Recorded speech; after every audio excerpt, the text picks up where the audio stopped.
자, 보자. 오늘 해야 되는 게 광전 효과라고 하는 이중성에 대한 얘기를 할 거예요. 다음 시간에 반도체 하면 끝나고요. 자, 오늘 하셔야 되는 게 이 파동 파트의 마지막이라고 하는 이중성에 대한 얘기인데요. 자, 이중성이라고 하는 건 말 그대로 두 가지 성질을 가지고 있어 라고 하는 거예요. 두 가지 성질을 가지고 있는 걸 우리가 이중성이라고 하는데, 이중성의 대표적인 게 첫 번째 빛의 이중성입니다. 자, 그럼 빛은 두 가지 성질을 가지고 있다는데 어떤 성질을 가지고 있어? 라고 하면 옛날에 과학자들이 엄청 논란을 가지고 있는데 빛은 파동이야? 입자야? 이거죠. 그래서 그 중에서 우리는 알아. 빛은 파동이니 입자니? 이놈의 새끼들이 빛은 파동이야? 입자야? 빛은 파동이에요. 그래서 누가 증명했니? 누가 증명했니? 토마스 영이. 뭘로 증명했니? 이중슬리스로. 어떤 성질을 가지고? 간섭. 간섭이라는 성질은 누구만 가져? 파동만. 그러니까 빛은 파동이야. 알겠습니까? 라고 하는 토마스 영이라고 하는 사람이요. 빛의 간섭 성질을 통해서 빛은 파동이야 라고 하는 빛의 파동성을 증명을 했단 말이야. 그래서 빛은 파동이구나 알게 됐어. 근데 시간이 지나서 머리 큰 그 아저씨가 등장하지. 누구? 아인슈타인. 아인슈타인이라는 사람이 등장을 해가지고요. 이 사람은 뭐 한 거냐면 광전 효과를 실험한 거죠. 그 광전 효과를 실험해서 이 실험을 통해서 빛의 입자성을 주장하게 되고요. 그래서 그러면 토마스 영이 살던 시대 때는 빛이 파동이었는데 아인슈타인이 살던 시대에 빛이 입자로 바뀐 거야? 그럴 수는 없다는 거죠. 이 빛은 두 가지 성질을 다 가지고 있다는 거예요. 그래서 빛은 파동성도 가지고 있고 입자성도 가지고 있다. 그래서 두 가지 성질을 다 가지고 있기 때문에 이걸 우리가 빛의 이중성이라고 하자 이런 얘기야. 그래서 근데 보면 빛이 이중성을 가지고 있다는 건 빛이 입자이면서 파동이란 얘기야? 아니야. 빛은 파동이야. 선생님은 빼박 여자다? 그래서 여성성이 평상시에 나오지. 근데 가끔 뭐가 나와? 남성성이 드러나. 집에 가서 엄마 봐봐. 엄마는 여잔데 가끔 엄마한테 남성성이 드러나? 그렇다고 엄마가 남자야? 아니지. 그래서 여잔데 가끔 남성성이 드러나서 엄마한테 이중성이 있네? 이렇게 표현하는 것 뿐이야. 그래서 그러니 빛은 평상시에는 파동인데 가끔 입자들이 하는 성질을 가지고 있다는 것 뿐이야. 그걸 빛의 이중성이라고 한단 말이야. 되겠어? 그래서 빛이 파동인 건 맞아. 근데 가끔 입자성이 드러나. 그러면 보면 파동성과 입자성이 동시에 나타날 수 있니? 이거 불가능해. 그래서 파동성이 등장할 때는 입자성이 안 나타나. 입자성이 나타날 때는 파동성이 안 나타나. 그래서 네, 그럼 평상시에 어떨 때는 빛이 파동성이 나타나는데요? 라고 얘기하면 평상시에 그냥 쭉 직진할 때 그래서 이럴 때는 파동성이야. 근데 문제는 언제 입자성이 등장하냐면 입자성은 반드시 빛이 가다가 다른 물질이랑 충돌하는 그 순간에만 입자성이 등장하는 거야. 그래서 이 충돌하는 순간에만 입자성이 등장하는 거거든요. 파동성과 입자성이 동시에 나타날 수는 없습니다. 그래서 자, 그 충돌하는 그 순간을 이용해서 실험한 게 바로 광전 효과이기 때문에 그 성질을 알아냈다는 얘기야. 되겠어? 자, 그러면 우리는 파동성과 입자성에 대해서 배우기 전에요. 빛이 만약에 파동이라면, 파동성을 가지고 있다면 그 파동성을 가지고 있어도 빛은 두 가지 성질을 가지고 있다고 내내 설명했어. 뭐냐면 빛은 밝기도 있고요. 빛의 밝기, 세기가 있고요.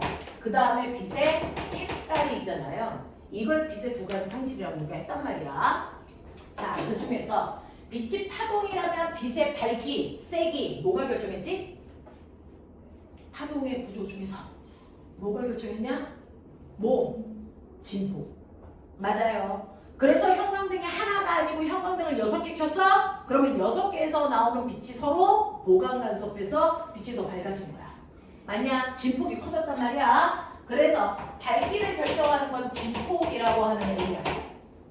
진폭이 커지면 밝아지는 거고 진폭이 작아지면 어두워지는 거란 말이야. 되겠어? 그럼 빛의 색깔을 결정하는 게 뭐니? 예를 들어 빛의 삼원색이 빨, 초 하잖아. 그러니까 빨간색일 때와 초록색일 때 뭐가 달라? 뭐가 달라? 뭐가?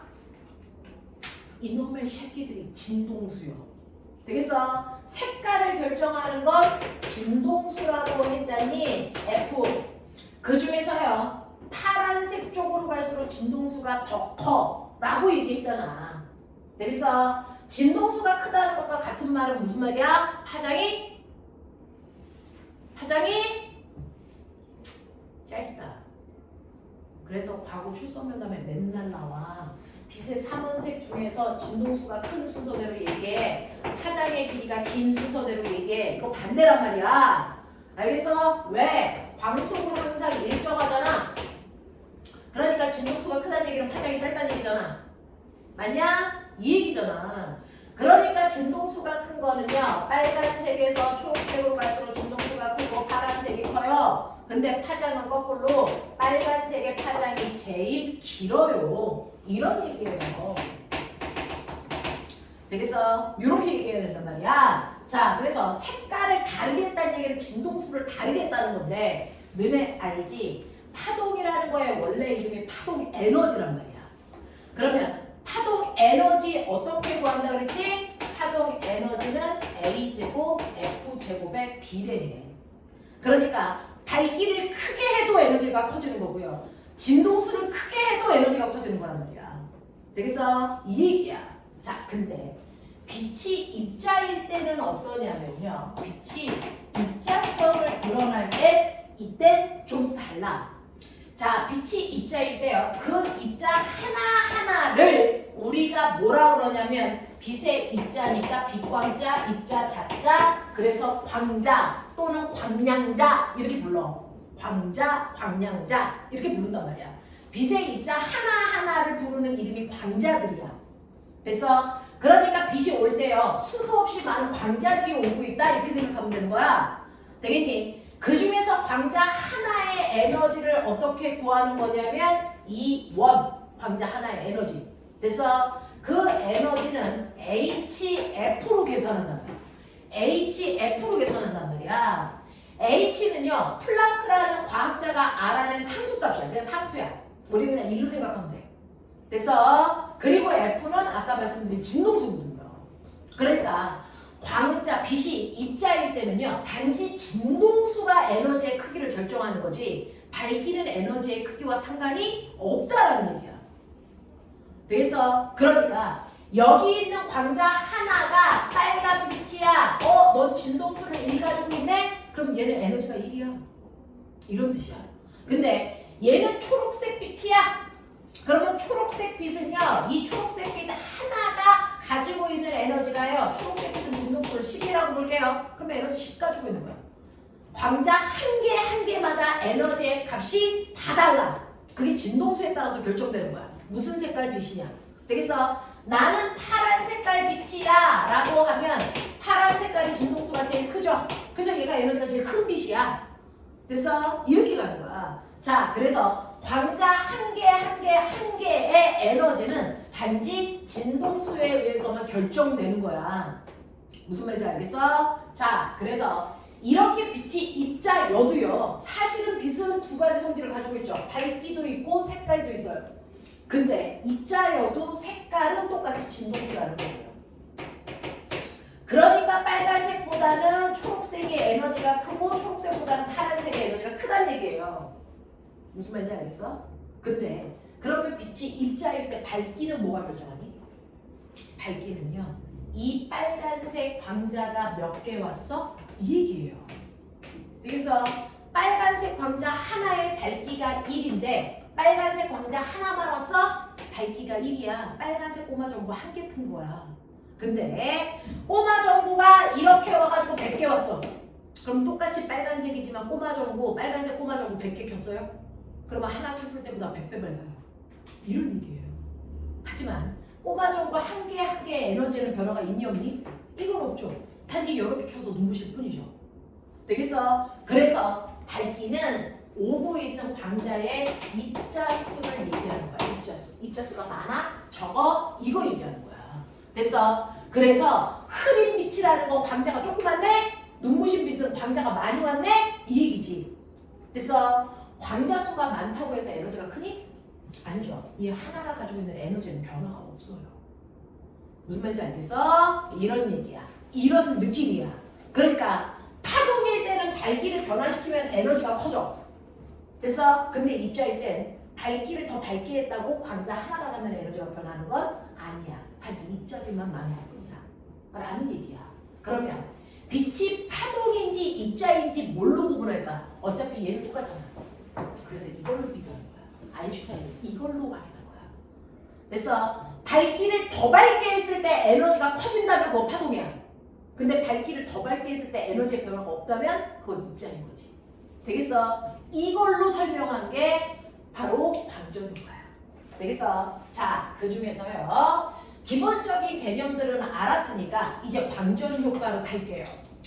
광전 효과라고 하는 거를 설명할게요. 광전 효과를 설명할 때는 여기 금속이 있어요. 이 금속이 철이라고 칠게요.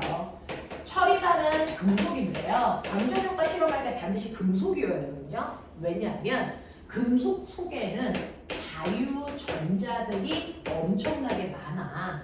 이 자유전자들을 가지고 실험하는 게 광전 효과라서 그래. 그래서 금속이어야 돼. 그러면 여기서 자유롭게 움직이는 전자들이 드글드글 하단 말이야. 근데 이 자유전자는 이 안에서는 자유롭게 움직이지만 이 새끼가 튀어나올 수 있니 없니? 이게 불가능해. 왜냐면 그래서 철이라고 하는 원자 핵 속에는 양성자가 드글드글 많아. 그 양성자가 전자들을 잡아당긴단 말이야. 정전기적 인력에 의해서. 그러니까 얘가 튀어나오려면 이 인력을 끊어야 탈출할 수 있단 말이야. 근데 그 인력을 끊을 수가 없어. 지 스스로가. 그래서 그냥 이 안에서 자유롭게 움직일 뿐 튀어나올 수는 없는 상태야. 그러면 여기에 있는 전자들을 튀어나오게 하려면 원자핵이 전자를 잡아당기는 정전기적 인력. 그래서 이걸 우리가 숙박 에너지라고 하지. 그래서 이거보다 더 큰 에너지를 줘야 이걸 끊고 전자가 탈출한단 말이야. 그러면 전자한테 무슨 에너지 줄까? 광전 효과는 비대 에너지 주겠다는 거야. 되겠어? 그래서 엄청나게 센 비대 에너지를 가지고 있는 뭐가 와? 광자가 와. 되겠니? 그러면 그 광자가 빛이 이렇게 오다가 철에 부딪히는 순간 그 광자들을 누가 빨아먹니? 전자가 먹어. 그래서 에너지를 흡수하는 거야. 무슨 말인지 알겠어? 자, 근데 전자는요. 전자와 같은 아주 작은 입자들이 있는 미시세계예요. 그래서 네, 하늘에 있는 천체와 같은 큰 애들이 있는 것은 거시세계예요. 우리 이렇게 표현하는데 엄청나게 작은 미시세계에서 전자는 한 번에 광자를 한 개밖에 못 먹어요. 2개, 3개, 4개 이거 불가능합니다. 그래서 전자 하나는 광자 하나와 1대1로 대응한다. 이렇게 보면 되거든요. 그래서 여기서 다양한 크기의 에너지를 가지고 있는 빛들이 왔을 때 얘가 어떤 빛을 먹었느냐에 따라서 섭취할 수 있는 에너지의 크기가 달라요. 빨간색 먹으면 에너지 1, 초록색 먹으면 10, 그래서 파란색 먹으면 100 이거거든요. 근데 얘가 이 안에서 탈출하기 위해서 필요한 에너지가 예를 들어서 6이라고 치자. 근데 빨간색 빛은요 진동수가 작아서 에너지가 1밖에 없어요. 그러면 이 전자가 빨간색을 먹으면 이거 먹고 탈출할 수 있겠니? 없어요. 이 속박 에너지를 끊으려면 적어도 6 이상의 에너지가 필요하거든요. 그러니까 1 먹어봤자 탈출을 못해. 자, 근데 내가 초록색 빛을 먹었다고 쳐봐. 초록색 광자는 에너지가 10이잖아. 그러면 이걸 먹은 전자는 탈출할 수 있죠. 됐어요? 자, 그러면 광자 하나가 가지고 있는 에너지가 얼마였는데 초록색 빛은 10이었어. 그쵸? 근데 이 속박 에너지를 끊고 탈출하기 위해서 필요한 최소한의 에너지를 아인슈타인은 뭐라 그랬냐면 이람수라고 불러. 지가 이름 붙였으니까 우리는 어쩔 수 없어. 그래서 걔가 시키는 대로 불러줘야 돼. 되겠냐? 자, 이 철 속에 있는 전자가 탈출하기 위해서 필요한 최소한의 에너지를 워크 펑션이라고 불렀단 말이야. 그럼 한국말을 그대로 해석한 게 이람수야. 되겠어? 그걸 우리가 워크, W라고 쓴단 말이야. 되겠어? 그래서 탈출할 때 필요한 에너지가 최소한이 6이야. 그럼 얘 탈출할 수 있네요? 맞아. 됐어? 10이라는 에너지를 흡수하는 전자는요. 그 중에서 6만큼을 탈출할 때 써요. 그러면 이 빈먹고 전자는 뭐하니? 결국 탈출한 거야. 그래서 이렇게 빈먹고 탈출한 전자를 우리가 뭐라 그러냐면 빛광자 써서 방전자라고 얘기한단 말이야. 그래서 이렇게 금속에다가 엄청나게 센 빛을 비추다 보면 에너지가 큰 빛을 비추다 보면 그 중에서 전자들이 빛을 먹고 전자들이 탈출하기 시작해요. 그래서 광전자들이 나타나기 시작한다고. 그래서 이렇게 광전자들이 나타나는 현상을 우리는 광전효과라고 얘기한다. 이해되겠어? 이해되겠어? 이 얘기입니다. 자, 그러면 이렇게 탈출할 때요. 6만큼 썼다고 쳐요. 근데 에너지는 보존돼야 되잖아. 그럼 10에서 6 뺐어. 얼마 남습니까? 4 남죠. 그 4라고 하는 에너지가요. 바로 탈출한 후에 전자가 갖는 운동 에너지다. 그래서 전자는 이만큼의 에너지를 갖고 미친듯이 막 움직이네. 이 얘기하는 거예요. 이게 바로 방전효과예요. 이게 방전효과 방정식입니다. 이거 아인슈타인이 만든 거야. 되겠어? 이거 방전효과 방정식이라고 합니다. 그래서 여러분들이 보시는 것처럼 실제로 광자가 가지고 있는 에너지에서 이람수를 뺀 만큼이 탈출한 후에 전자가 갖는 운동 에너지가 돼. 이 얘기한 거야. 괜찮아? 괜찮아? 근데 이 새끼는요. 머리가 좋으니까 이걸 함수식으로 바꾼 거야. 우리가 자, 요거를 돌려서 이렇게 쓸게요. 운동 에너지는 자, 광자가 가지고 있는 에너지에서 이람수 뺀 거야. 이렇게 쓰는 건데 자, 우리 광자가 가지고 있는 에너지 어떻게 계산한다고요? HF. 그러니까 이거를 HF로 바꿔주는 요거죠. 근데 이걸 함수식으로 바꾸겠다는 거야. y는 ax 마이너스 b 1차 함수식이죠. 그랬을 때 우리 이거 그래프 어떻게 그려? 자, y축은 세로로 x축은 가로. 맞아요?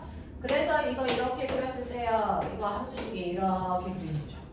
이게 y는 ax 플러스 마이너스 b 이렇게 되는 거 아닙니까?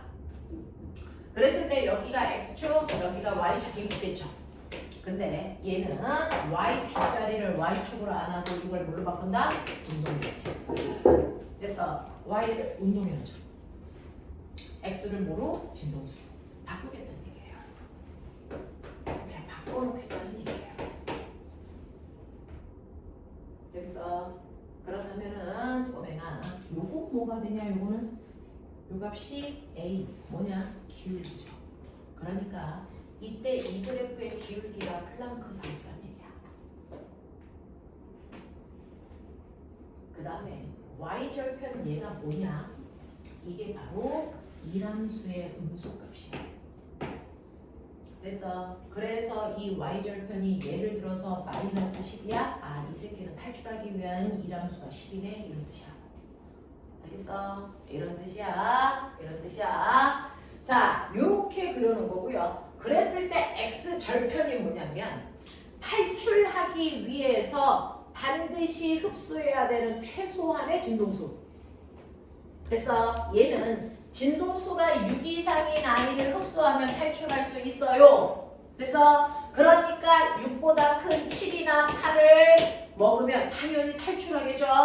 그래서 7을 먹으면 그만큼 요만큼의 운동 에너지가 남아서 전자가 움직여요. 근데 6보다 작은 5를 먹어요? 탈출 못해요? 그래서 운동 에너지가 음수예요. 이런 얘기야. 그래서 운동 에너지가 음수라는 얘기는 탈출을 안 했다는 겁니다. 이런 얘기예요. 되겠어? 그래서 탈출하기 위해 필요한 최소한의 진동수를 우리가 F0라고 쓰고요. F0라고 쓰고요. 이거를 아인슈타인이 이 턱을 넘어야 돼! 라고 해서 이걸 문턱 진동수라고 했어. 네, 탈출하기 위해서 필요한 최소한의 진동수를 문턱 진동수라고 해서 그거보다 큰 그래서 진동수를 가지고 있는 빛을 먹을 때 탈출할 수 있어 라는 얘기예요. 되겠냐? 근데 선생님 제가요 이람수가 6인데 진동수가 6인을 먹었어요. 그러면은 그래서 탈출하고 나서 운동에서 얼마니? 0. 그러면 전자는 탈출을 했는데 움직이지 못해. 그 자리에서 정지. 알겠습니까? 왜 이렇게요? 되겠냐? 이런 얘기입니다. 자, 그래서 이게 만약에 철이라고 하는 아이의 광전 효과를 나타내는 그래프라고 치자. 그럼 불이는요. 저걸 철이 아니고 불이로 그리면 그래서 이렇게 그렸다고 치자. 되겠니? 이게 불이라고 치자. 자, 이때요. 반드시 불이 같아야 되는 게 뭘까요? 네, 기울기요. 플랑크 상수. 이 그래프의 기울기와 이 그래프의 기울기는 같아야 됩니다. 그래서 어떤 금속도 플랑크 상수만큼의 기울기가 변할 수는 없습니다. 그래서 기울기는 항상 평행입니다. 대신에 철일 때보다 불일 때요. 탈출이 더 쉽다? 어렵다? 어렵습니다. 문턱 진동수가 더 크니까. 그래서 문턱 진동수가 더 크기 때문에 탈출하기 어려워요. 그래서 얘는 이람수가 마이너스 10, 얘가 마이너스 40이라면 아, 얘는 탈출하기 위해서 10만큼의 에너지가 필요한데 얘는 40만큼의 에너지가 필요하네. 이런 뜻이야. 그래서 이런 느낌의 그래프입니다. 무슨 말인지 알겠어? 자, 그랬을 때요. 여기에 이렇게 금속이 있고 여기에 자유전자가 있다고 치자. 우리는 빨간색이 가지고 있는 에너지를 1로, 초록색은 10으로, 파란색은 100으로 치자. 되겠어? 자, 여기에서 이 전자가 탈출하기 위해서 필요한 이람수가 6이라고 치자. 그러면 얘가 탈출한 후에 가질 수 있는 운동 에너지는 몇 가지요? 라고 하면 어차피 이빔 먹으면 탈출 못해. 됐어? 근데 이걸 먹으면 어때? 탈출해. 그 중에서 6만큼 썼으니까 얼마? 4가 될 수 있어. 이런 얘기잖아. 되겠어? 요거 먹어도 탈출할 수 있어. 그 중에서 이람수 6을 쓰니까 가질 수 있는 운동 에너지 얼마야? 94야. 이런 얘기잖아. 그럼 선생님 이거 두 개를 다 먹으면 어때요? 이거 불가능하죠. 됐어? 그럴 수 없다고. 전자는 한 번에 한 빛밖에 못 먹다고. 되겠니? 그래서 이거 두 개 다 먹어서요 104예요? 이런 거 나올 수 없다는 얘기야. 무슨 말인지 알겠니? 이런 것도 약간 쉬운 문제야. 되겠죠? 이렇게 됩니다. 무슨 말인지 알겠죠? 자, 그래서 이런 식으로 되는데 이거 가지고요 이런 일이 있다고 치더라고. 그래서 이거 가지고 얘는 어떤 실험을 통해서 빛이 입자라는 걸 확인을 했을까요? 라는 얘기예요. 자, 여기에 이렇게 금속이 있어. 금속이 있어서 자유전자가 있어서 얘가 탈출하기 필요해서 6만큼의 에너지가 필요했다고 치자. 근데 이 사람은 실험을 한 거야. 뭘로 했냐면 빨간색 빛을 비춘 거야. 자, 빨간색 빛도요. 여러분들 에너지는 1이지만 이 빨간색 빛이요. 흐린 빨간색 빛이 있고요. 눈부신 빨간색 빛이 있잖아. 맞아? 자, 흐린 빨간색 빛은 빛의 세기가 작은 거야. 그래서 에너지가 작은 거야. 파동일 때. 그랬다가 밝기를 밝게 하면 진폭이 커지니까 에너지가 뭐해져? 커지는 거야. 되겠어? 파동의 입장에서 보면 얘는 에너지가 작아. 근데 얘는 눈부시니까 에너지가 연락해야지. 왜? 진폭이 커지는 거니까. 그래서 빨간 빛을 쐈더니요. 빨간 흐린 빛을 쐈더니 전자가 안 튀어나와. 어머, 에너지가 작아서. 그래서 이람수보다 에너지가 작으니까 안 나오겠지. 그러면 나는 이제 눈부신 빨간 빛으로 바꿔야지. 그럼 당연히 파동이면 에너지가 커집니다. 그러니까 어느 순간에 밝기를 조절하다 더 밝게 하다 보면 어느 순간에 전자가 뭐한다? 튕겨 나와야 된다는 거야. 근데 아무리 빨간 빛을 더 세게 해도 탈출하는 전자를 찾을 수가 없다는 거야. 아무리 세게 해도 광전 효과가 나타나지 못한다는 겁니다. 이거 왜? 이런 생각을 할까? 이거 왜 오지? 어느 정도 세기가 되면 이람수보다 에너지가 더 커져서 이 세기 탈출했어야 되는데 왜 계속 안 나와? 이상하다. 여기부터 시작해요. 그래서 반대로 합니다. 초록색 빛을 비춰요. 초록색 빛은 에너지가 10이잖아요. 됐어. 그래서 얘는 맨 처음에 눈부신 초록색 빛을 비추는 거예요. 그랬더니 전자들이 미친 듯이 막 튀어나와. 그렇지. 너무 에너지가 크니까. 되겠어? 그러면서 거꾸로 얘는 밝기를 줄여갑니다. 밝기를 점점 줄입니다. 줄이면 광전 효과가 일어나다가 밝기를 줄이면 진폭이 작아지니까 점점 에너지는 작아질 겁니다. 그러다 보면 어느 순간 이함수보다 더 작은 초록색 빛이 돼서 탈출하지 못하는 전자가 탈출하지 못하는 순간이 생겨야 정상이야. 맞지? 근데 아무리 밝기를 줄여서 됐어? 초록색 빛이 너무 흐릿해도 초록색 빛이 나오는 순간 됐어? 광전 효과는 계속 일어납니다.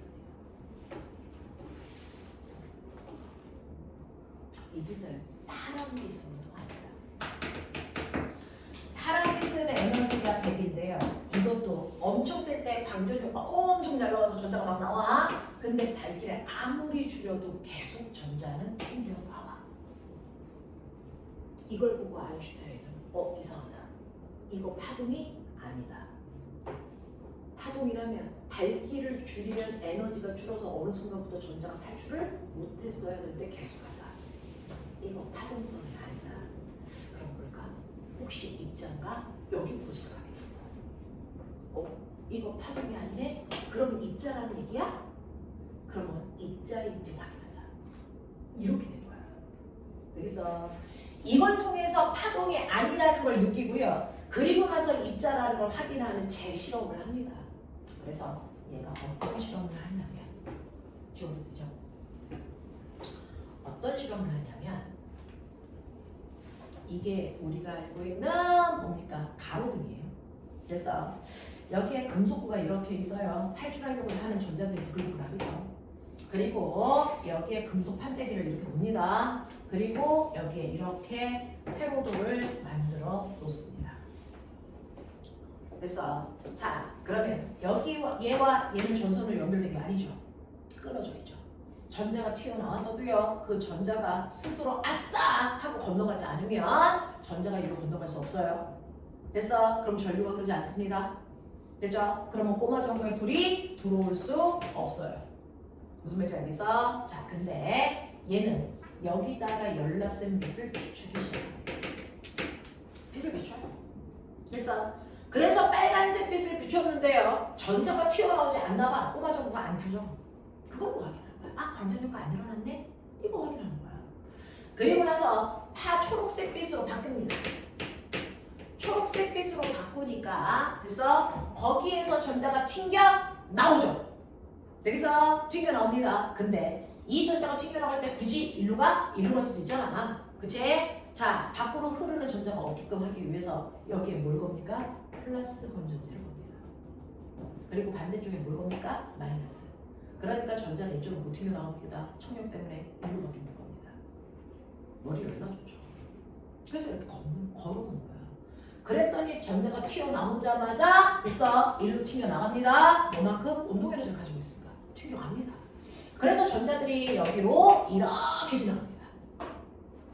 되겠어? 그래서 꼬마 전구에 뭐가 켜? 불이 켜져. 그래서 광전 효과가 일어난다는 걸 확인하는 거야. 초록색 빛을 켰더니 전구에 불 켜지네? 그래서 초록색 빛의 밝기를 점점 줄였는데 계속 튀겨나와. 꼬마 전구가 계속 켜져. 됐어? 단지 밝기만 줄 뿐. 그냥 이게야. 자, 근데 아인슈타인은요.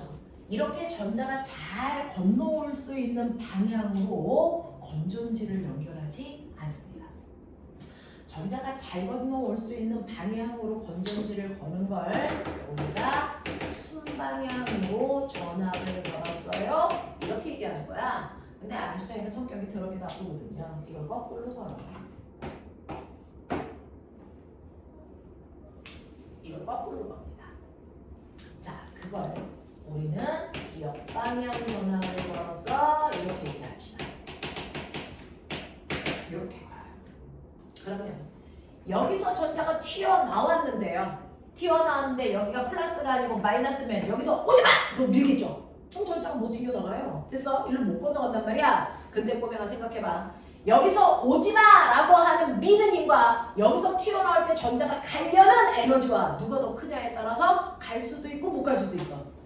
여기서 튀어나올 때 운동 에너지가 예를 들어 10인데 여기서 오지마라고 하는 힘이 2면 됐어? 1분은 건너가. 무슨 말인지 알겠어? 그러면 얘를 가지고 뭐 하는 거야? 역방향 전압을 점점 늘리는 거야. 그러면 오지마라고 하는 힘이 점점 뭐해지겠니? 세죠? 맞죠? 그러면 얘 언제까지 튀어나와? 그래서 언제까지 건너와? 이 힘을 오지마라고 하는 걸 2줄, 4줄, 6줄 이렇게 늘려서 운동에너지보다 커지는 순간 전자들은 올 수 있다 없다? 없다. 그럼 얘가 가지고 있는 운동에너지가 얼마인지 계산해보자. 그렇다면 밝기가 밝아졌을 때 에너지가 변했는지 확인할 수 있다. 머리가 열나 좋은 새끼. 그래서요. 빨간빛은 아무리 켜도 광자가 튀어나오지 않으니까 걔는 넌 왜? 되겠어. 초록색빛을 켜. 초록색빛을 켜는데 초록색빛에 크린 초록색빛이요. 우리는 입자라는 걸 아니까 우린 결론을 생각하고 문제를 보시면 크린 초록색빛은 여기에 광자가 한 개 오는 거예요. 그럼 광자가 하나 오면 그거 먹고 탈출할 수 있는 전자가 몇 개냐? 한 개야, 한 개. 되겠어? 한 개만 탈출.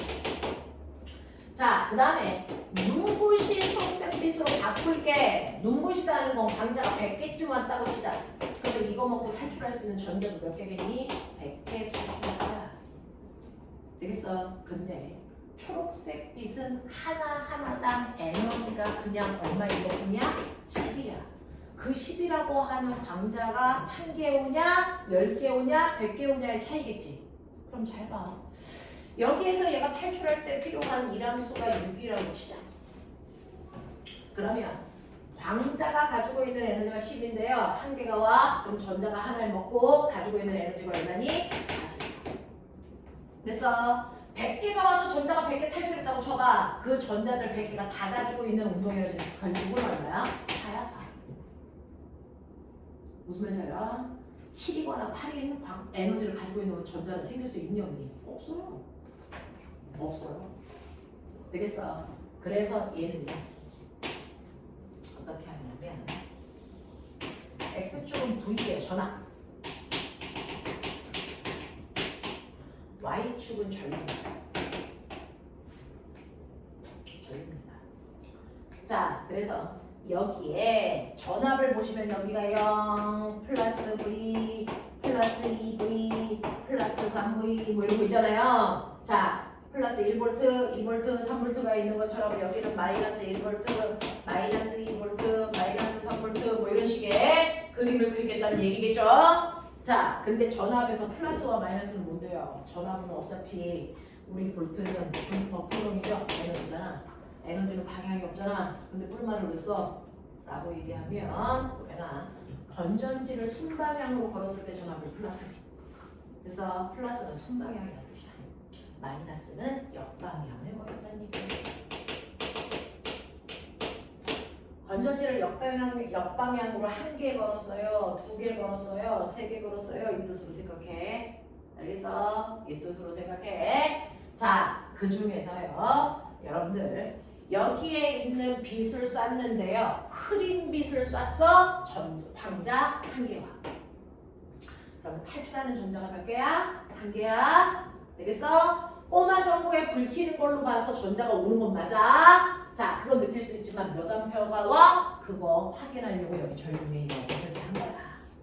그래서 그 전류의 세기를 여기다 그리겠다는 얘기야. 그래서 흐린 빛을 쐈더니 1암페어의 전류가 흘러. 그 얘기야. 전자 한 개 나왔네? 이런 뜻이야. 되겠어? 전자 하나가 나와. 근데 초록색빛을 비추니까요. 얘는 역방향으로 건전지를 걸었을 때 건전지 2개 거니까 더 이상 전자가 못 와. 그러면 요만큼의 운동에너지 가지고 있네. 됐어? 그게 4줄이야. 전자가 가지고 있는 운동에너지가 4줄이었네? 이 얘기입니다. 그러면 내가 초록색빛인데 눈부신 초록색빛을 비춰. 그럼 파동이라면 밝기가 밝아지면 됐어? 에너지가 뭐여야 돼? 커야 돼. 됐어? 큰 빛이 오는 거야. 그러니까 그 큰 빛을 먹으면 똑같이 초록색 빛을 먹더라도 전자가 가지고 있는 운동에너지는 더 커져야 정상이야. 파동이라면. 그래서 근데 실제로 입자는 됐니? 진폭이랑은 밝기랑은 에너지 상관이 없잖아. 단지 오는 광자 수만 증가하는 거잖아. 그러니까 탈출하는 전자가 몇 개야? 100개야. 그래서 눈부신 빛을 비췄더니요. 이건 흐린 빛이고요. 눈부신 빛을 비췄더니 탈출하는 전자수가 100개야. 100가. 탈출하는 전자수가 열나 많네. 그래서 근데 그 탈출한 모든 전자가요. 역방향으로 건전지를 2개 거니까 모두 다 못 넘어가. 탈출한 후에 전자들이 갖는 에너지가 똑같네. 밝기를 조절해도 빛의 에너지가 바뀐 게 아니구나 라는 얘기입니다. 그래서 밝기를 조절해도 빛의 에너지가 바뀌지 않았다는 건 얘는 파동성을 가지고 있지 않다는 거야. 그럼 밝기는 뭘까? 전자가 탈출한 개수가 많아지네. 밝기는 전자를 탈출시키는 에너지를 전달하는 매개 입자들이 많아지는 거구나. 그래서 그 매개 입자를 뭐라고 하자? 광자라고 하자 라고 정한 거야 이 사람이. 그래서 빛 에너지를 전달하는 매개 입자인 광자만 많은 거구나. 초록색이라는 건 같은 에너지를 가지고 있는 꼬마점을 여러 개 킨 것뿐이구나. 그래서 하나하나가 가지고 있는 에너지는 변화가 없구나가 입증된 거예요. 되겠어? 그래서 눈부신 초록색 빛을 비춰도 광자가 가지고 있는 에너지의 변화가 없다는 걸 확인했다. 그러니까 파동일 수 없다. 그래서 이걸 파란색한테도 해봐요. 되겠어? 파란색한테도 해보는데 파란색은 가지고 있는 에너지가 얼마냐면 광자 하나가 가지고 있는 에너지가 100이라고 해요. 그러면 흐린 파란색 빛을 비춘다는 건 에너지 100 가지고 있는 광자가 1개인 거야. 그걸 먹은 전자는 이람수 6을 쓰고 운동에너지 얼마 가지고 96 가지고 탈출한단 말이야. 그러면 탈출하는 전자수는 하나야. 그래서 그러니까 전류의 세기는 파란색이든 초록색이든 흐린 빛을 비췄을 때 전류의 세기는 똑같은 거야. 탈출하는 전자수가 똑같구나. 매개의 지수가 같구나. 그래서 근데 파란 빛을 쏜 아이가 멈추는 전지전하고 훨씬 길어요. 이 새끼가 에너지가 더 크네. 이 얘기예요. 이 얘기예요. 그리고 나서 눈부신 파란색 빛을 비췄더니 역시나 탈출하는 전자수가 많고요. 대신에 탈출했을 때 전지 전압의 크기가 똑같습니다. 그래서 밝기를 조절해도 빛의 에너지는 차이가 없구나가 되는 겁니다. 그러니 파동이 아니고 얘보다 입자고 그 에너지를 전달하는 매개 입자수가 많기 때문에 그 매개 입자를 먹을 수 있는 전자수가 많아집니다. 그래서 탈출을 많이 하는 것뿐이다 라고 얘기합니다. 그래서 빛은 그래서 이런 식으로 입자의 성질도 갖는다라는 걸 증명하는 거죠. 사실은 아인슈타인 전에도요. 이 광준 효과를 가지고 여러 가지를 실험을 했습니다. 하지만 그 광준 효과가 가지고 있는 의미를 아무도 분석을 못한 것뿐이야. 그걸 분석한 사람이 26살의 아인슈타인이야. 아인슈타인이 26살 때 이거 써가지고 노벨상을 탔습니다. 머리가 열나 좋은 거죠. 26살이면 몇 년 후? 그쵸? 그때 이런 걸 쓰시면 됩니다. 되겠냐? 이런 것들이죠. 이겁니다. 그래서 빛은 파동이 아니고 빛은 입자의 성질을 갖는다. 그 빛의 입자를 우리는 광자라고 하자. 입니다. 그래서 이렇게 얘기해요. 자, 그래서 이거를 우리가 광전 효과라고 얘기합니다. 자, 그러면 이런 식으로요. 빛이라고 하는 건 그래서 대부분은 파동성을 갖는데 이렇게 다른 물질과 충돌할 때는 입자성을 가져. 그래서 빛은 파동이면서 입자라고 하는 이중성을 가져요라는 결론을 내릴 수밖에 없었다, 과학자들이. 근데 이 결론을 받아들이면서 이제 과학은 미친 듯이 돼서 불안정해져요. 옛날에 과학은요 절대적이거든요. 그러니까 A와 B 중에서 뭐야? 그러면 A라는 얘기는 B가 아니라는 얘기와 같은 말이거든요. 그래서 토마스 영의 빛이 파동이야 라고 증명하는 순간 빛은 입자가 아닌 애가 됐던 거예요. 근데 이렇게 빛처럼 얘는 파동인데 입자일 수 있어? 라고 했다는 얘기는 그동안 우리가 증명했던 모든 것들이 다 틀릴 수 있다. 나는 A라는 걸 통해서 B가 아니라는 걸 증명했는데 그게 아닐 수 있다는 거야. 그래서 과학은, 근대 과학에서는 과학적 법칙들은 절대 진리라고 생각했어. 이거 바뀔 수 없어. 절대 진리야. 그랬다가 이 이중성을 인정하면서부터 과학은 상대적 진리야.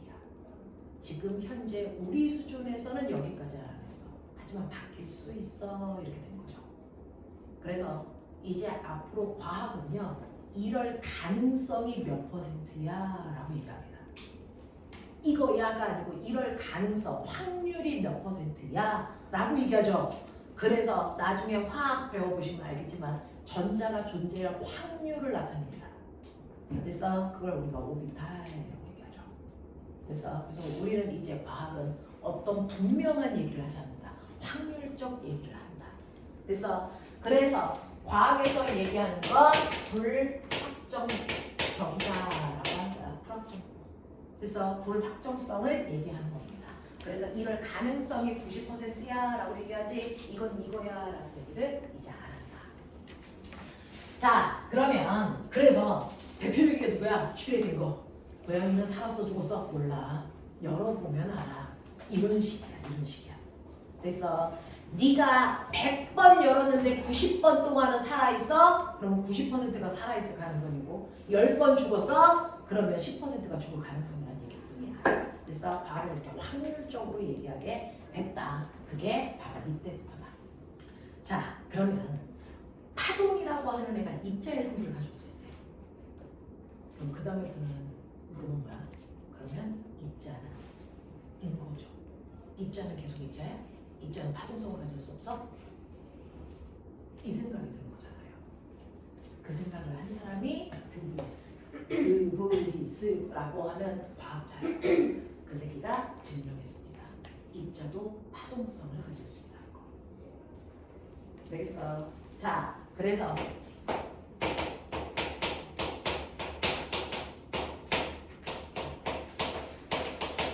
드브리스의 물질파라는 게 있어요. 자, 물질인데 파동성을 띄워. 물질의 이중성이에요. 그래서 이걸 물질의 뭐라고 한다? 이중성이라고 한다. 자, 물질은 당연히 입자여야죠. 근데 그 새끼가 가끔 파동처럼 움직여 라는 겁니다. 이게 물질의 이중성이야. 들으면 들을수록 아, 나는 과학이랑 안 맞다라는 생각이 들겠죠. 그래서 이게 현대과학이에요. 그래서 현대과학으로 갈수록 들었는데 이해가 안 돼. 그거의 극단적인 게 아인슈타인의 상대성 이론입니다. 이 새끼 뭐지? 이거예요. 뭐라는 거지? 이겁니다. 들으면 들을수록 받아들이기 힘들죠. 우리가 그동안 가지고 있던 개념은 근대과학의 개념이고 그게 가장 직관적으로 받아들이기 쉽습니다. 근데 현대과학으로 오면 뭐라는 얘기야? 라고 해서 직관적으로 받아들이기 대단히 어렵습니다. 그래서 수학적으로 그냥 계산해서 증명하는 거지 우리가 느낄 수 없어. 이런 얘기들이야. 자, 드브리스의 물질파는요. 드브리스가 그 아인슈타인이 파동의 이중성을 주장하면서 그때 전체 과학계가 막 혼란이었거든요. 이거 무슨 말이야? 이거 말도 안 돼. 막 이랬다가 지네들끼리 파동이 입자야? 그럼 입자는 파동일 수 없어? 라는 얘기를 농담처럼 하기 시작하는 거예요. 그러다가 얘가 그래서 엄청나게 술 처먹고요. 친구들하고 막 술집에서 놀다가 그래서 막 설전을 벌다가 야, 그러면 물질이 파동일 수 있다면 물질의 파장의 길이를 재면 거 아니야? 그럼 물질의 파장 길이를 잴 수 있으면 물질이 파동인 게 맞아. 그럼 어떻게 재면 될까? 라고 해서 이 사람이 술 처먹고 거기 그래서 테이블에다가요. 거기다가 막 극적여서 썼어. 근데 술 먹었는데 너무 모르게 자기 그런 거야. 그래서 증명을 했는데 술을 너무 많이 마시고 꽐라가 돼서 집에 와서 잔 거야. 아침에 눈을 떴는데 갑자기 끊어졌던 필름이 생각이 나는 거지. 내가 그때 뭘 했는데? 그거 증명됐는데? 뭐지? 그래서 술집에 가서 테이블에 보니까 자기가 써놓은 게 있어. 가서 그걸 증명했더니 그게 맞아. 이런 새끼들이 과학자들이야. 그래서 마탱이가 약간 슬쩍 가야 과학자로서 업적을 만들 수 있죠. 그래서 그 드브리스가 술 먹고 만든 공식이야. 그래서 그걸 증명했더니 오차 없이 맞아. 덕을 들이죠. 그런 애들이야. 드브리스는요. 물질도 파동의 성질을 갖는다면 파동의 고유한 성질을 파장을 갖겠지. 그래서 파장을 갖는다면 물질이 가지고 있는 고유한 양이 그래서 뭐냐면 우리가 배운 운동량. 맞아. 그래서 운동량 방식 P는 이 박탱이 생겨요. P는 MV. 그래서 물질이 가지고 있는 고유한 양이 운동량 MV인데 그래서 이만큼이 물질이 가지고 있는 에너지와 같아? 자, 파동이 물질일 때 갖는 에너지 어떻게 구한다 그랬어? H. 그러면 얘가 얘네? 라고 생각하기 시작한 거야. 물질이 고유한 양이 됐어. 자, 그게 파동이 물질일 때 가지고 있는 에너지의 크기가 아닐까? 자, 근데 F는 됐어. 우리는 광속은 일정해야 되니까 F는 갑니다. 그러면 F는 뭐니? 남자 분의 C. 되겠어. 그래서 여기다 그거 집어넣자. MV는 남자 분의 HC네. 그러니 물질이 가져야 되는 파장의 길이는 MV분의 HC만큼 가지면 되겠네.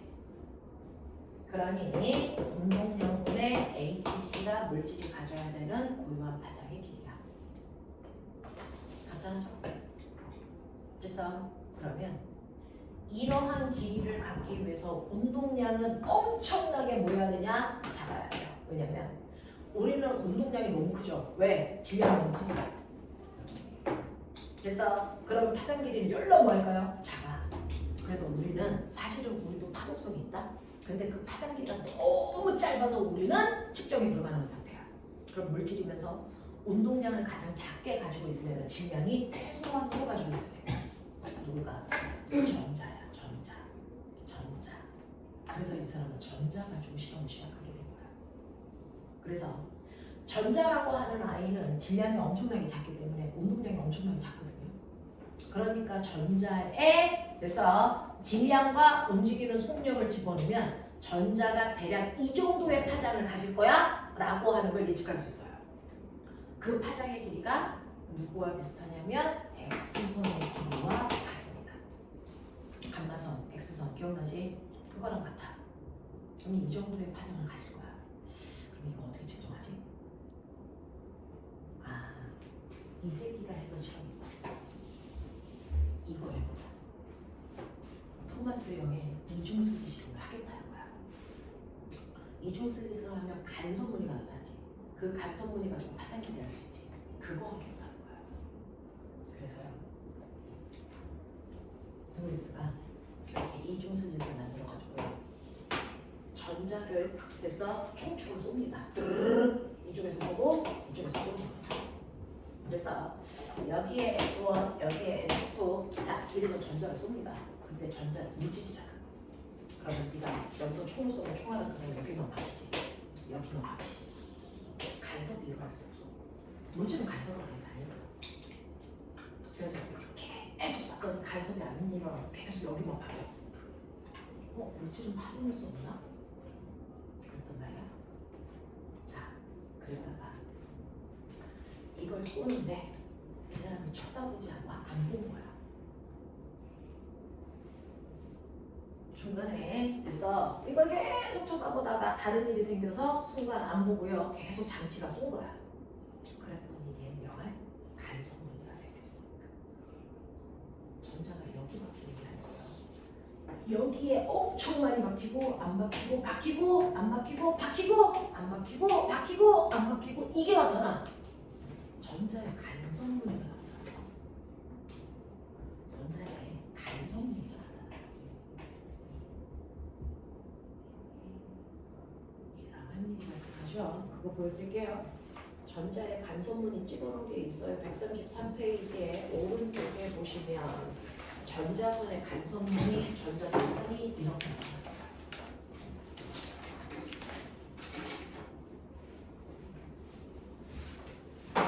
자, 보시면 133페이지 오른쪽 위쪽에 보시면 전자선의 간선문이 보여요? 얘가 이렇게 나타나요.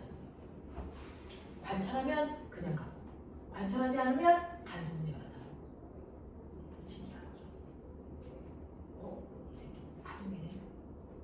그 파장 길이가 내가 생각한 것처럼 X선의 길이가 정확하게 일치하네. 이걸 찾은 거야. 그렇다고요. 자, 그래서 전자라고 하는 게 파동성으로 파장 길이를 측정한 사람이 득을 쓰고 그때 그 파장을 물질파라고 하는 거야. 그래서 전자는 더럽게 신기해요. 여기 밀폐된 공간 안에 전자를 집어넣어요. 그러면 당연히 밀폐됐으니까 이 전자는 입자야? 입자니까 우리가 전자의 역할이야. 그러면 여기를 밀폐시키면 우리 나갈 수 있니 없니? 못 나가요. 그죠? 그래서 우리가 못 나가는 게 정상인데 밀폐된 공간에서 전자가 밖으로 나와. 실제로요. 밀폐된 공간에서 선생님의 소리를 베렉 지르면 너네는 못 나가지만 선생님 목소리를 밖으로 나갑니다. 왜? 파동이니까. 근데 밀폐된 공간에 전자를 집어넣고 가만 놔두면 이 중에서 일부의 전자가 밖으로 빠져나오는 걸 확인할 수 있다. 이 세계는 파동의 성질을 갖고 밖으로 빠져나오는 전자들이 생긴다를 확인했습니다. 왜 그런지 나도 몰라. 그냥 그래. 그렇다고. 그래서 이런 성질을 갖는데. 그래서 이렇게 물질들도요. 파동의 성질을 갖는다. 되겠습니까? 이런 얘기를 해요. 우리가 관찰을 하고 있는 동안은 입자의 성질을 가져요. 근데 우리가 관찰하지 않는 동안은 이건 파동의 성질을 갖습니다. 신기하죠? 그래서 그렇답니다. 그렇답니다. 그러면 이러한 전자의 파동의 성질을 이용해서 만든 게 뭐냐? 그게 바로 전자현미경이야. 이게 언제 유명해졌냐면 코로나인데요. 자, 코로나가 엄청 작아서 여기에도 세균인데 너네 보이냐 안 보이니? 너무 작아요. 너무 작아서 세균이 안 보이는 뿐이에요. 자, 세균같이 작은 애들은요. 빛과 같은 가시광선들은 파장이 긴 편이거든요. 걔네들이 오다가 자기 파장의 길이가 2인데 이보다 작은 입자들은요. 그래서 뚫고 가지 못하고 파동이 이렇게 비켜서 갑니다. 그래서 이렇게 가다가 다른 물질이랑 만나서 반사하고 이렇게 와서 또 피해서 이렇게 오면 내 눈에 들어오는 거잖아. 그러니까 내 눈에는 얘가 보이지 여기 있는 세균은 보이니 안 보이니? 안 보여. 그 물체에서 반사돼야 보이는 거잖아. 근데 자, 파동들은 자기보다 파장 길이보다 더 작은 애들은 회절해버려. 피해간단 말이야. 그러면 이러한 코로나 바이러스나 세균 같은 것들을 관찰하려면 여기서 회절하지 못해야 돼. 얘랑 부딪혀야 돼. 그러려면 파장 길이가 엄청나게 뭐여야 돼? 짧아야 돼. 그러면 우리 파장 길이가 짧은 애들이 에너지가 큰 애니 작은 애니? 그래서 생각해. 파장 길이가 짧을수록 에너지가 큰 거니 작은 거니? 큰 거죠. 왜? 파장 길이가 짧을수록 진동이 큰 거니까. 그래서 그러니까 코로나 바이러스를 회절하지 않을 수 있는 게 감마선하고 X선밖에 없어요. 코로나가 그만큼 작습니다. 근데 문제는 감마선이나 X선을 쏘여서 코로나 바이러스를 내가 관찰을 할 때 이 새끼는 이거 맞으면 얘 새끼는 뒤져요. 죽어요. 너무 에너지가 커서. 그러니까 산채로 관찰이 불가능합니다. 산채로 관찰이 불가능하면 우리 치료제를 맞을 수가 없거든요. 그럼 어떻게 해야 돼? 얘네들보다는 에너지가 엄청 작아서 이 새끼를 죽이진 않아야 되는데 파장 길이는 얘네들과 같아야 돼. 그게 뭡니까? 전자입니다. 그래서 이렇게 미세한 아이들은 전자를 이용해서 관찰합니다. 됐어? 그래서 전자현미경이 그때부터 대단히 유행해진 거예요. 그래서 그 전자현미경 중에서 이렇게 관찰하려고 하는 물질을 투과해서 내부를 보는 투과현미경이 있고요. 그래서 자, 투과하지 않고 겉을 살짝 훑으면서 겉에 피복을 보는 아이도 있어요. 주사현미경. 되겠어? 이런 것들을 이용해서 거기에 있는 아이들을 보는데 여러분들이 가지고 있는 133페이지 보세요. 맨 밑에. 투과전자현미경이에요. 투과전자현미경은 그 안에 있는 미세한 아이들의 몸 속을 보는 거야. 그 밑에 있는 그림이 그거야. 그래서 더 잘 투과하기 위해서 얘네들 얇게 박피를 뿌면 훨씬 더 안을 잘 볼 수 있겠죠. 그 다음에 주사전자현미경은요. 속으로 들어가는 게 아니고 겉에 테두리를 보는 겁니다. 그래서 얘네들의 입체 구조를 보는 겁니다. 되겠어? 이런 것들. 그래서 전자의 파동성을 이용해서 우리는 이렇게 미세한 물질을 관찰하는 현미경을 전자현미경으로 만들었어요라는 얘기입니다. 이해되냐? 이런 것들이야. 그래서 물질은 파동이고 파동은 물질의 성질을 가질 수 있다. 이걸 우리가 이중성이라고 한다. 이해되냐? 약간 뜬구름 잡기는 하는 것 같지만 어쨌든 그런 것들이 있다. 그래서 자, 이 중에서 물질의 이중성보다는 핵심은 어디에 있니? 광준 효과에. 그래서 그 광준 효과에 대해서 여러분들이 이해하고 계셔야 됩니다. 자, 시간이 많이 지나가서요. 132페이지요. 유형 세 가지 빨리 풀어. 134페이지. 132가 아니라 134.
좀 말씀하십시오.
134부터 139까지 숙제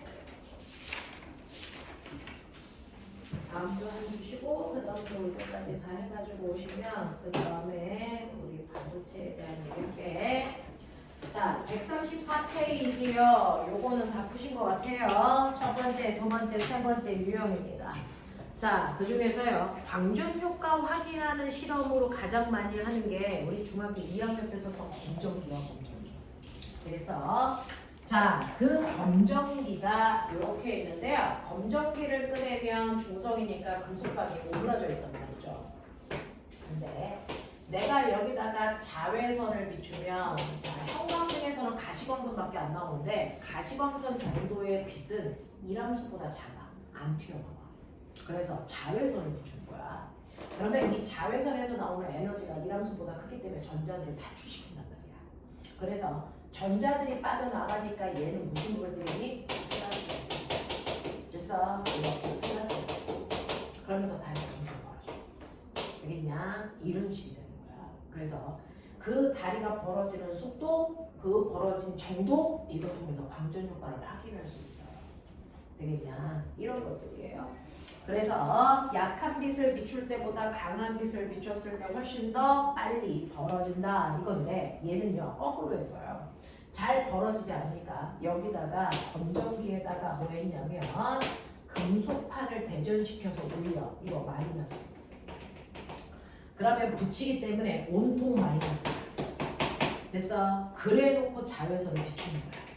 그러면 여기서 전자가 빠져나가니까 다리가 점점 뭐 한다고? 오므라든다고.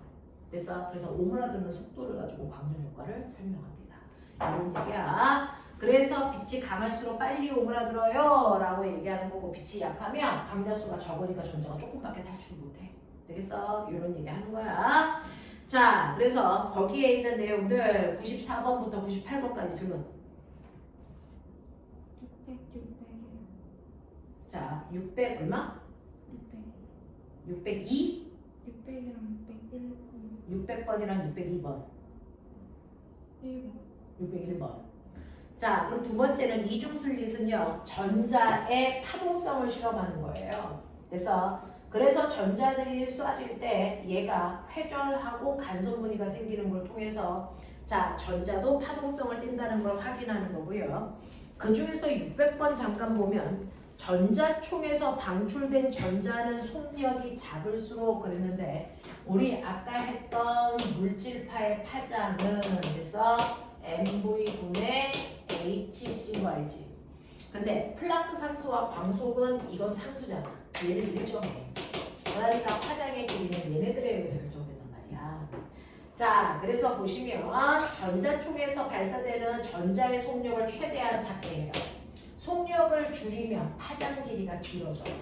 되겠습니까? 이 얘기예요. 자, 속력이 작을수록 전자의 물질파의 파장의 길이는 길어진다. 이런 얘기고요. 그 다음에 601이라고 돼? 2라고 그러냐? 1. 자, 전자총에서 방출되는 전자의 속력이 작아요. 전자의 속력이 작으면 파장 길이가 길어요. 그랬을 때 우리 간섭 무늬의 간격 델타 x는 이격분이 d분의 L 람다야 이랬어요. 그래서 파장 길이가 길어지면 간섭 무늬 간격이 길어집니다. 이런 얘기예요. 자, 그래서 속력이 작을수록 간섭 무늬에서 이웃한 밝은 무늬 사이의 간격은 넓어질 수밖에 없다. 이렇게 해서 이거 연결해서 생각하는 문제. 자, 그 다음에 전자를 이용해서 전자 현미경 만드는 거죠. 그래서 주사 현미경과 투과 현미경 요거 나오는 거고요. 이거 구조를 뭐 그렇게 자세히 나오지 않고 이런 종류가 있다. 이 정도만 기억하면 되는데 603번부터 609번까지 질문 없습니까? 오늘 여기까지 하겠습니다. 고생하셨습니다.